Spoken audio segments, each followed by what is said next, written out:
He, Yes. picked up one of the civilian cars because all of our military vehicles have been destroyed. He picked up one of the civilian cars we were using, and he's gone. And Mm. everybody's going to know what happened, that he just took off. And Mm. this is going to demoralize that other unit. Mm. And so, this demoralization. See, on the one hand, it's Mm. tragic, but on the other hand, Mm. it will prevent a needless loss of life if people start to lose confidence in this war, because Mm. all of this propaganda that we talk about, the Mm. narrative and all this bullshit, because there's no other way Mm. to call it. That's what it is. Mm. Well, because of it, it, Mm. it leads people to continue to fight when they should know better, when they should realize, the cause is lost. It cannot be won. There's no way to win this war. And so Mm. these desertions, which are causing men to surrender, if there are more of them, it might bring an end to this war more quickly and saving more lives. Because as far as I'm concerned, that's the priority, to save as many lives as possible. Yeah. If there was a realistic chance of winning, Mm. I would say, fight with all you have. But Mm. there is no possibility to win. The war has been lost already. And at this point, it's just a mopping up operation, and it's a political fight between the Russians and the West, because the West isn't ever going to put in any troops. If they No. were going to put NATO troops on the ground to assist the Ukrainians, Mm. they would have done so already. And so that's not going to happen. And I have come to the conclusion just over the last couple of days that the NATO, no matter what the provocation, no matter what happens, they will never put NATO troops firing on Russian positions. They will never do so. I think that they have made up their minds in whatever Mm. halls of the Pentagon or wherever, that they are not going to get into this fight no matter what. And so therefore, the Ukrainian army is going to be demolished, all these young men killed for nothing. For And nothing. I'm sorry for going on a rant, but No. that's Can what I say it is also a particularly hideous death. Now, I am just old enough to have overlapped with the generation that fought the First World War. And remember, I came to Britain in the 60s, and there were still, quite a lot of people who'd fought through the First World War and who tell me what the experience of prolonged artillery barrages is like. And I mean, it's apparently unimaginable. There is nothing like it. I mean, people have told me that, because they've also experienced air raids and things during the Second World War. My grandfather fought in both the First and the Second World War. There is nothing to compare with an artillery barrage. That it can actually absolutely break you mentally in a way that, bombing raid perhaps doesn't. So just to say that.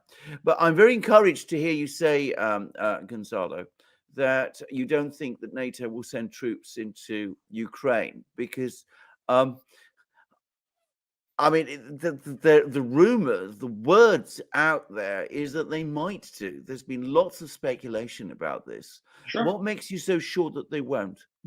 They would have done so already. Mm.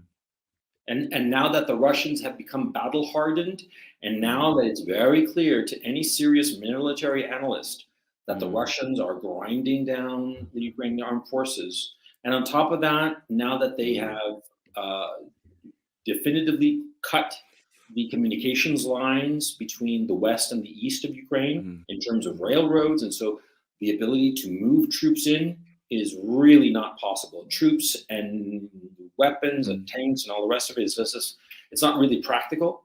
That all of that leads me to conclude, that NATO is not going to go. And I think that the thing that really scares them is the air defenses and the fact that the Russian armed forces, the army itself, is so battle hardened, because you cannot underestimate the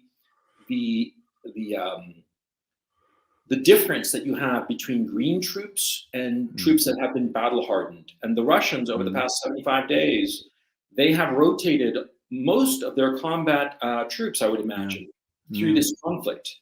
And as they've rotated them, all of these men have gotten on the ground battle experience. They're not going to be freaked out or concerned. And I think that NATO would be very, very afraid, very frightened to put their green troops that rely so heavily on air power to deliver firepower, because that's the NATO doctrine. They use air power to deliver firepower, and then they bring in their troops, whereas the Russians, they use artillery, and they have air defenses to limit that air power. If the Russian air defenses are as good as they appear to have been so far, then NATO's ability to deliver firepower on any given position is severely constrained, if not limited, and that would mean that NATO troops would be annihilated by Russian artillery. I think that NATO commanders have realized we can't win this, even if we had the troops, because that's something else that people don't seem to realize. NATO does not have the troops, does not have the men to match the Russians, and so I just don't see it happening. Realistically, I don't see it happening, and perhaps I'm very wrong. I've been hideously wrong before. I thought there wasn't going to be a war. I didn't think that the Russians would actually invade, and here we are. So I could be radically wrong. But looking at the situation at this time, I just don't see it. If you guys want to poke holes in logic, I'm more than willing to listen, because I'm very curious as to what you think of this analysis. I fervently hope you're right. All I will say is this. The war is now taking a very clear direction. I want to talk about the Kharkov offensive in a moment, by the way, but because it's a part of the world that you are close to. But I mean, it's the Western media is absolutely full of it. Certainly the British media is. But always to stress, the major battle, as we've been saying, all three of us, from the first day almost, has been in Donbass. And the Ukrainian army there is being obliterated. Now, can Western governments allow that to happen, given the position that they've taken and given the economic crisis that they've inflicted on their people? Can they afford to fail? And that's really what makes me incredibly nervous about this situation, because if it looks as if there's going to be a full-scale Ukrainian collapse, which I think over the next couple of weeks we're probably going to start to see, what do Western governments do? And I'm worried that some governments might be tempted to do some crazy things. I mean, we've already often talked about Poland, for example, but, Britain, the way the British have been talking about, the might of their armed forces is just extremely, I'm very worried about it. Yeah, I have some ideas, and I've thought about it a lot, and so here I'll float them by you.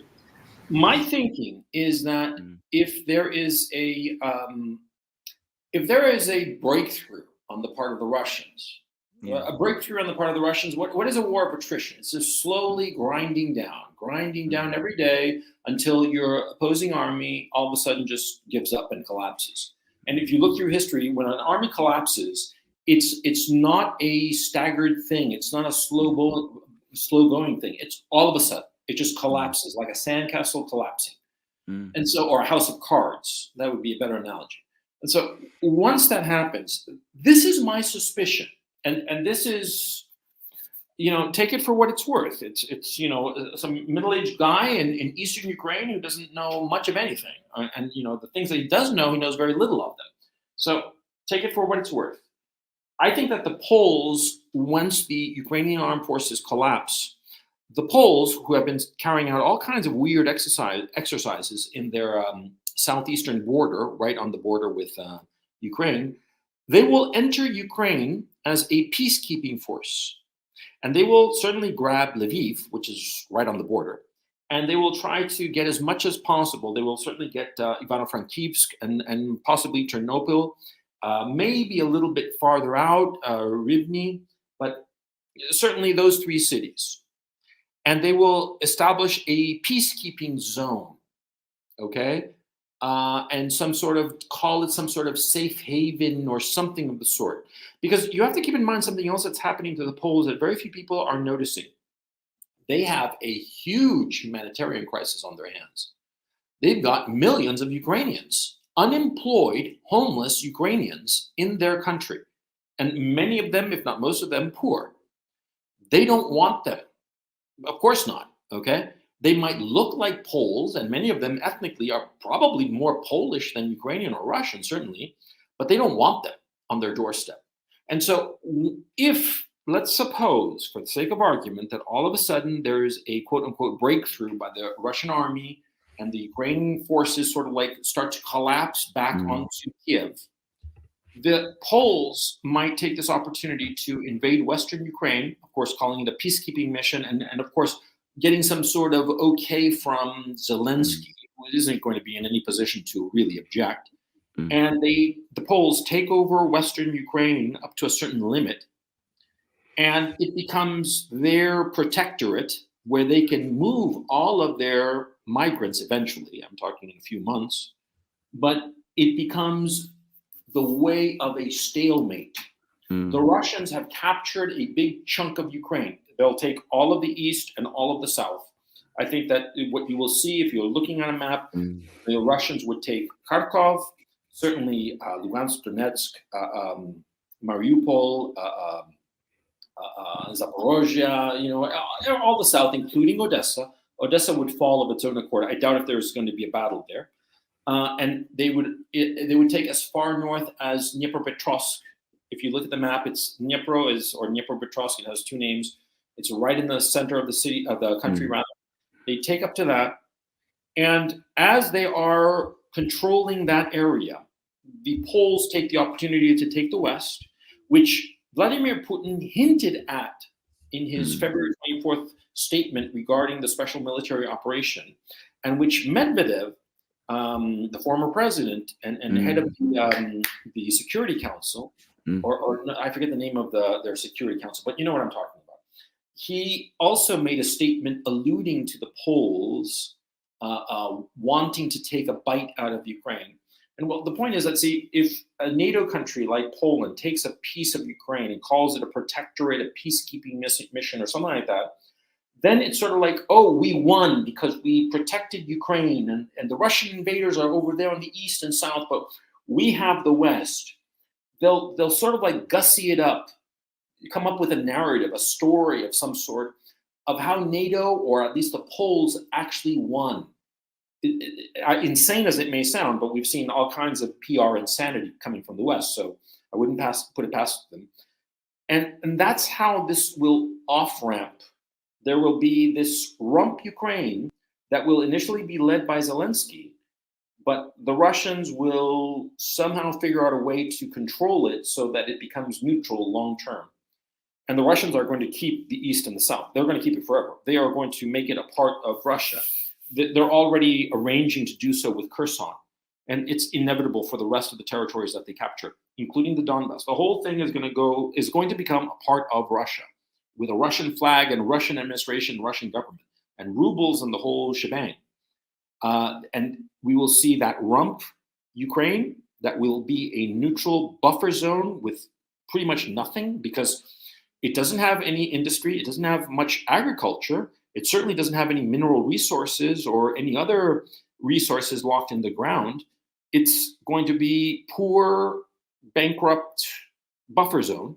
And then you'll have Western Ukraine, which will become this Polish protectorate. At this time, this seems to me the most logical outcome for the situation that allows everyone to declare victory, that allows everyone to point at the other and say, see, he lost, and for Europe and Russia to go their separate ways. You see the model that I'm presenting. Now, you guys tell me what you think of that and whether it's right, wrong, interesting idea, or off the charts crazy. You tell me. Hello? Can you hear me? Yeah, I can hear you. It seems to me a perfectly plausible model.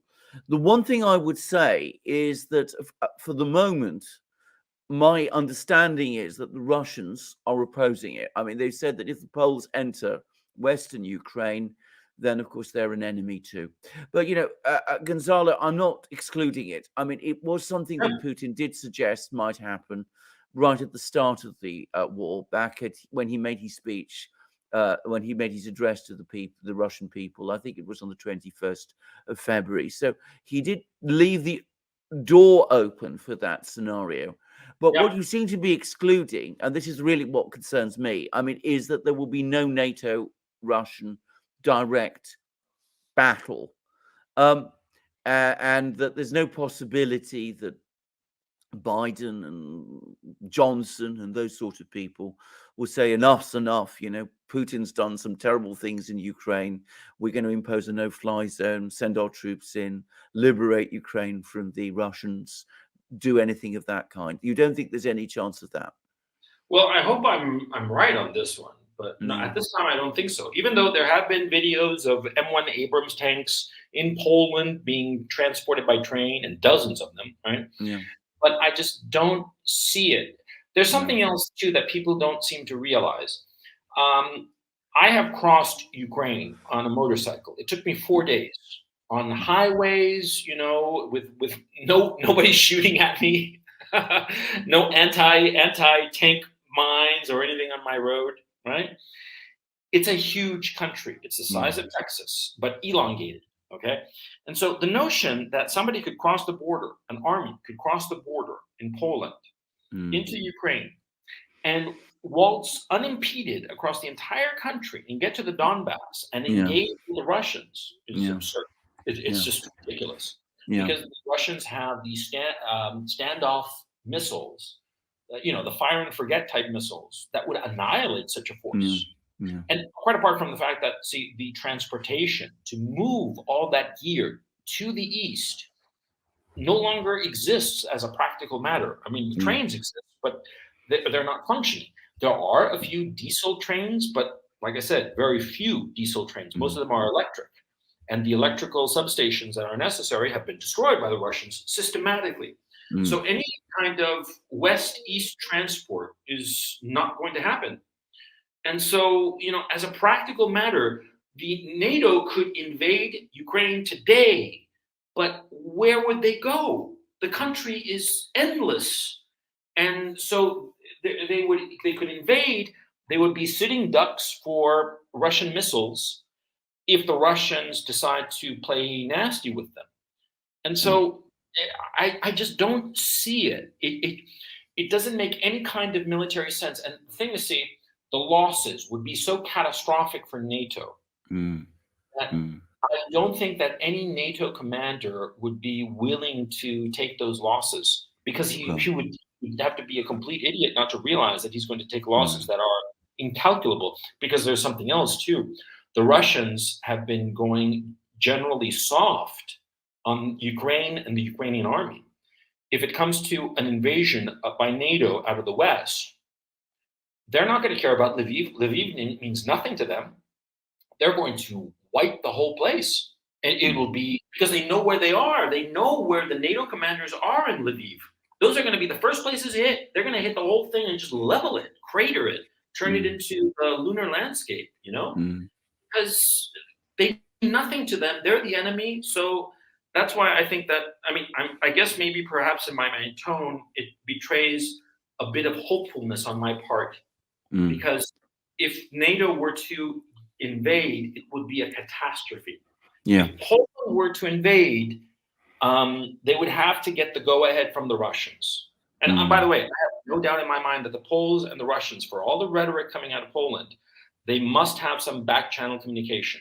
They must be in touch, because neither side is that stupid. And so if there is a Polish incursion, it would not be under the aegis of NATO. It would be as Poland, or perhaps allied to Lithuania, and it would be with a back channel okay from the Russians, because I think that everybody realizes how vulnerable they are. Remember that strike that happened at the NATO training center just outside of Lviv that happened in early March, I believe? That put NATO on notice. It basically, the notice was, we can get you anywhere in Ukraine. Okay. And I think that that lesson was learned. And so, yeah, but that's what I'm hoping. So I could be wrong. Can I just ask, let's just thank you for all of that, by the way, Gonzalo. That's very informative. But can I just ask you now, because it's your part of the world, what you make of the great Kharkiv counteroffensive? Because if you go to the British media, this is the part of the war that they're absolutely talking most about. That, that the Ukrainians are advancing, they're sweeping the Russians away from Kharkov, they're driving them away, they're driving them towards the Russian frontier, they're going to cut off the Russian supply lines. What do you make of the situation? After all, you're not far from this. Well, maybe you are actually, but anyway, so tell me what you make of it. I think two possibilities. Okay. Okay. Number one, I think it was a trivial offensive. Okay, and it meant nothing. Okay, because you have to keep in mind that, see, you push 40 kilometers north and you're in Russian territory. Okay. And so, pushing the Russians back into their own home court, because they're not even really bothering with Kharkov. They're going around it. Okay. They're just going diagonally from the northwest direction to a southeast direction, and pouring resources in that direction. And they have army units that are maintaining their line. And so the Ukraine offensive was basically pushing that line back, and the Russians obliged them, and they also took the opportunity to straighten out their line and just retreated. But it really didn't mean much to them one way or the other, because their flow of supplies, gear, gasoline, and all the rest of it was not interrupted by any stretch of the imagination. And there's also another possibility that should be explored. The Russians are keeping awfully quiet about it. They're not making a to-do about it, because other times they do. They say, oh, this happened, They're not making a to-do about it. And frankly, I'm wondering if they're setting up the Ukrainians for an encirclement and a trap. If they keep pushing forward in a northeasterly direction, which is what the Ukrainian forces are doing, I'm wondering if this force will find itself entrapped, encircled, entrapped, and then the Russian army will find it easy to just move forward, take out this pocket, and move forward and come even closer to Kharkov, or perhaps even encircle the city and cut it off definitively. I am not sanguine about this situation. I think that the Ukrainians should be very careful, because, see, the Russians, the Russians are good at war.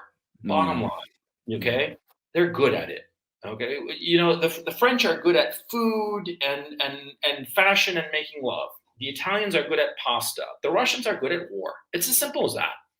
And so when they seem to be quote unquote retreating, I would be nervous, to tell you the truth, because the Russians, they're up to something. In Spanish we have a saying. Well, I'm not going to say the saying in Spanish. It's too complicated to translate, quite frankly. But they always have a plan. As Andrei Martyanov said when he was on the other day, the Russians don't go to the toilet without a plan. Yeah. And so if they're pulling back like that, I don't know. I'd be nervous if I were a Ukrainian commander. But that's me. I'll just give my own tuppence worth, which is basically that, as you correctly say, I think this is trivial. As I understand it, the numbers of troops involved on both sides has been relatively small, actually very small relative to the overall battle. I don't think there has been a Ukrainian offensive as such. I think the Russians, now that Popasnaya has fallen and Severodonetsk and all these places have been encircled, they'd kept some troops close to Kharkiv as a kind of flanking force. They don't need them there anymore, so they pulled back, and the Ukrainians have advanced to occupy territory the Russians have vacated, and they're calling it an offensive. Now, I say that because a BBC journalist has been there, and the overwhelming impression I got was that there's actually been very, very little fighting in this part of the war. By the way, the possibility that the Russians are luring the Ukrainians into a trap, I think, is a very, very real one. Something very similar to that happened during the Donbass fighting back in 2014, as I well remember, that the Ukrainians were given pathways to advance, which ultimately turned into traps. And again, what I've been reading about Russian style of war going again all the way back to Napoleon and all that, 1812, is that the Russians like to do this quite a lot. It's a sort of step, as in STEPPE. It's a kind of Mongol type style of fighting that you appear to retreat. You then draw your enemy forward, and then you're able to sort of encompass him. And I wouldn't be surprised if that's what's happening. I don't know if that's the case. I don't want to speculate, but it wouldn't surprise me in the slightest. But anyway, I don't think this episode has any of the significance that some people allege. And I think this is what it probably is doing, though, Gonzalo, is it's probably making life in Kharkiv a little calmer, maybe? No, it's pretty much the same, to tell you the truth. Okay. The air raid sirens go off. I have to admit that the air raid sirens, I find them extremely annoying because they go off and it's all very dramatic. But, it's way after the shelling, and so like, why are you bothering, But, be that as it may. My sense of this, to put an end to this line, or to move on to another issue, it's more PR bullshit. Because we're talking about few soldiers, okay, in a relatively minor part of the overall war. I mean, not relatively minor; it is a minor part of the war. The major part is in the Donbass region. The Popasnaya was a huge victory. Yes. Yeah? It was major because all of a sudden the Russians have the highest ground where they can park all their artillery and they can hit anything in a 30-kilometer radius. And if they put their really big guns, they can hit it at a 40-kilometer radius. And so all of a sudden they're owning the battlefield with their reconnaissance drones. They can put an artillery shell, within half a meter of where they're aiming for. Okay. You've turned a howitzer into a sniper rifle. And that's what they're doing by capturing Popasnaya. And this, of course, we are seeing it insofar as reports. Just before I came on, there were reports of more troops moving, pulling back, Ukrainian troops pulling back. The Popasnaya victory was a huge victory. And the PR machine of the Zelensky regime and of the West is trying to gussy up the quote-unquote Kharkov offensive as if it mattered. It doesn't. It's just, like you said, they decided to pull back, and the Ukrainians moved forward, and that's a victory. They captured empty land and called it victory. I completely, Gonzalo, I'm entirely in agreement with you. By the way, I've only been able to find one reference in the British media to the fall of Popasnaya, which was a brief mention in an article in The Guardian about a Pentagon official claiming that the war in Donbass was in a state of stalemate. And if you really drill deep down, you discover that the Ukrainians withdrew from Popasna, as it's called by the British media, Popasna, over the weekend, full stop. And it then went on to say, well, Severodonetsk is about to be surrounded, but that's not really an important thing either, really. They don't understand the notion of a war of attrition. That what happens is that it's not merely that you're grinding away and eating, just a little bit of territory every day. It's that the territory you do capture, you're really holding it.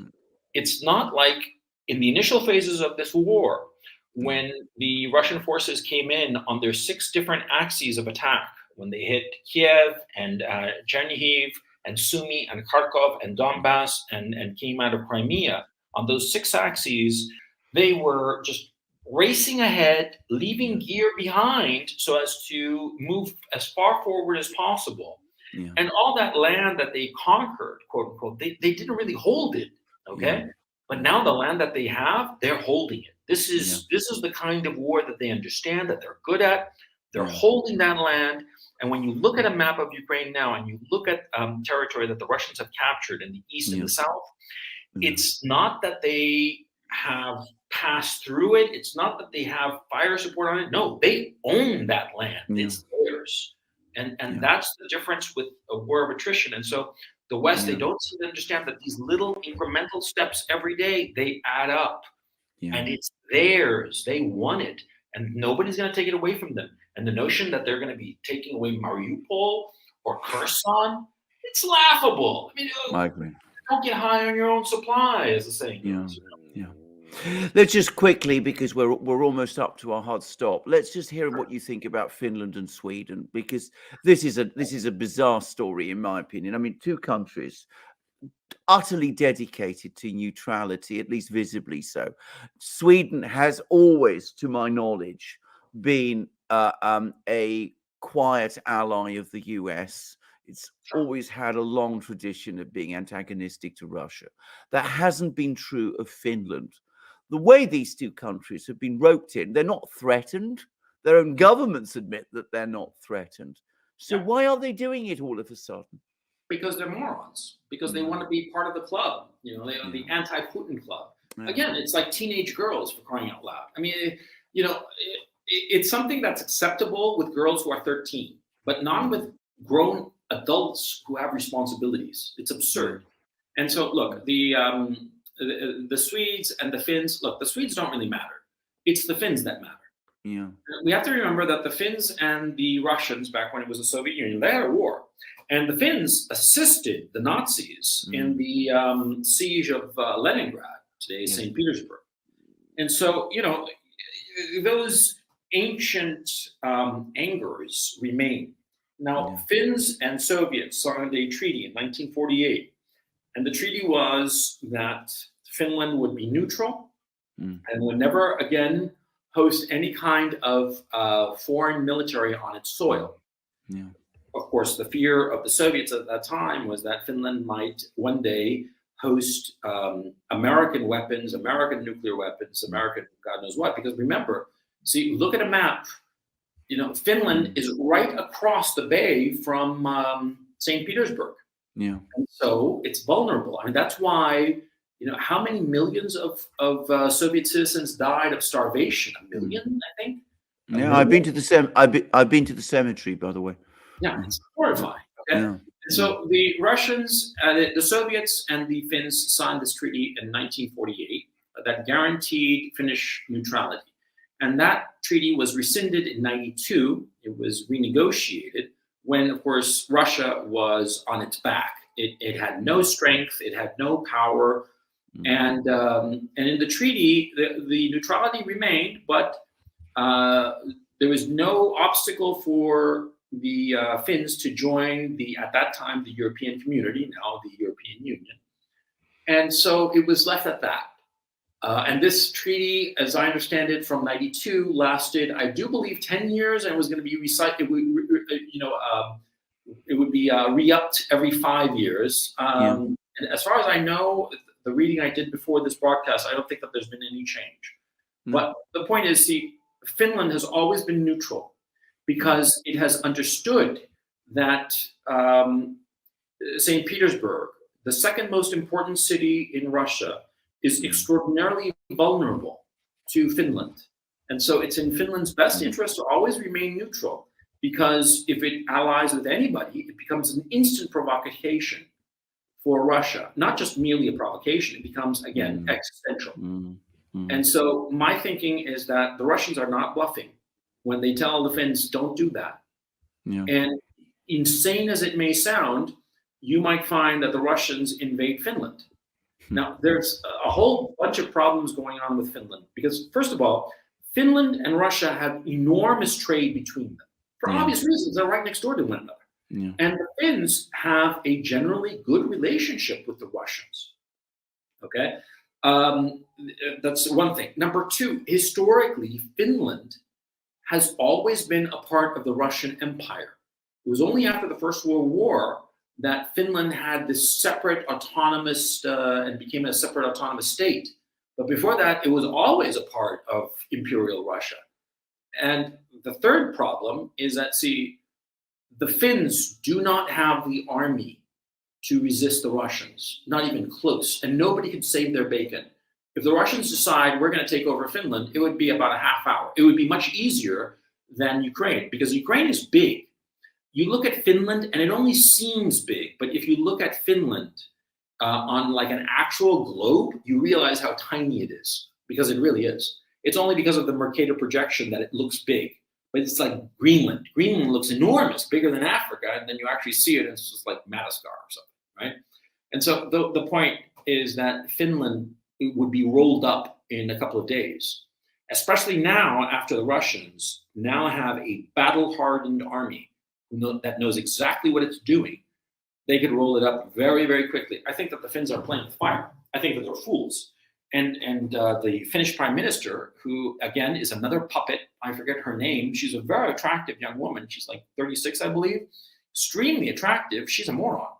I mean, she's a complete imbecile, and she's really just a puppet, no different than Justin Trudeau or Zelensky or any of these other puppet presidents, puppet leaders that we have, because they're all just puppets of hidden powers. They're not the actual leaders of their country. They're only positioned there because they play well on the PR front. Well, this woman is a fool, and she is playing with fire. And the people who are puppeteering her somehow have this notion that Finland can fight the Russians. They actually think that Finland is the same as it was back in 1939 when the Finns and the Soviets went to war. The situation today is radically different. That was 80 years ago, more than 80 years ago. Today, Finland does not have the army. They would be rolled up instantly. They wouldn't last an hour against a serious Russian onslaught. And people also, there's something else that to finish the point. In this war with Ukraine, people don't understand and don't want to understand or accept the fact that the Russians, they came in very soft. They tiptoed into Ukraine. They didn't want to hurt the country. They wanted to keep their options open. They wanted to put political pressure for negotiations. They didn't want to be destroying Ukraine, because the Russians view Ukraine as a brother nation. They have no such feelings about Finland. And insofar as Finland is concerned, they view it historically as an ally of the Nazis. So if they were to invade Finland, it would be scorched earth. It would be annihilation. I think that the Finns are fools. And the Swedes, they don't matter anymore. They are a broken people who are being invaded by Middle Easterners and Africans, and they're being annihilated in their own country. They mean nothing, quite frankly. They're pathetic. The Swedish Empire died in Poltava in the 17th century. You know, what remains today is nothing in comparison. You know what I mean?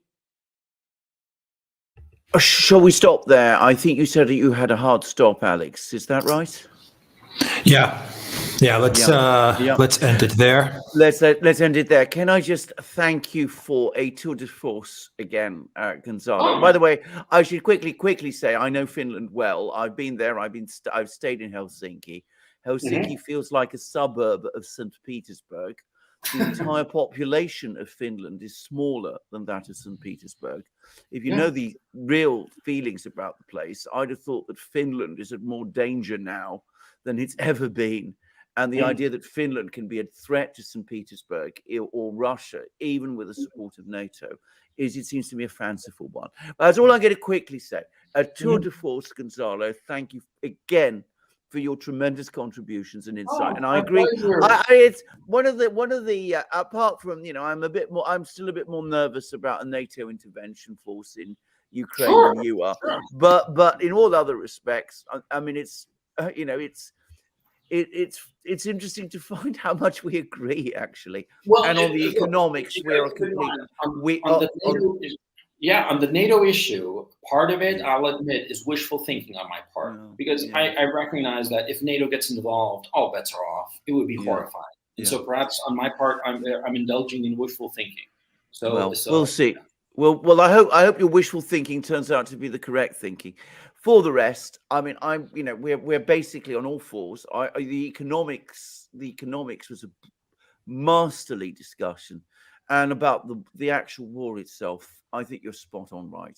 So I think just to say thank you again. Great minds think alike. Alexander, it's always a pleasure. And Alex, I hope that things work out with whatever problems you're having, because it's no fun at all to see you there down in the dumps, you know, and so just he's not got problems. He's not got problems. He's struggling with the results of success. That's we'll nice. leave it there, guys. We'll leave it there, guys. Okay. Thank you, Gonzalo. Thank you very much for another great stream. Thank you to everyone on Rumble, on Odyssey, on YouTube, as well as our great chat on Locals, at Duran.locals.com. Gonzalo, I will put all your information for Twitter and for your second YouTube channel. I will put that as a pinned comment down below. Some people are asking. Before I go, I just want to say, chat, thanks so much. I hope you guys in the chat enjoyed the show, and to the moderators, as always, thank you so much. And yeah, because I love chat. I love watching what everybody's saying while we're streaming. So thank you so much, chat. And some people were saying that Gonzalo has a Telegram channel. From what I understand, Gonzalo, you do not have an active Telegram channel. No, I don't have an active Telegram channel. I haven't been able to post since April 15th. So anyone who says that they have that there's a Gonzalo Lira Telegram channel now, that's a fake. Just so that you all know. Okay, great. So the official channels, Twitter and YouTube, will be posted as pinned comments. Thank you to our moderators, Zariel, Valley S, GEC 810, Reckless Abandon, Alan Watson, and who else was moderating today? I think I got everybody. I think so. If I missed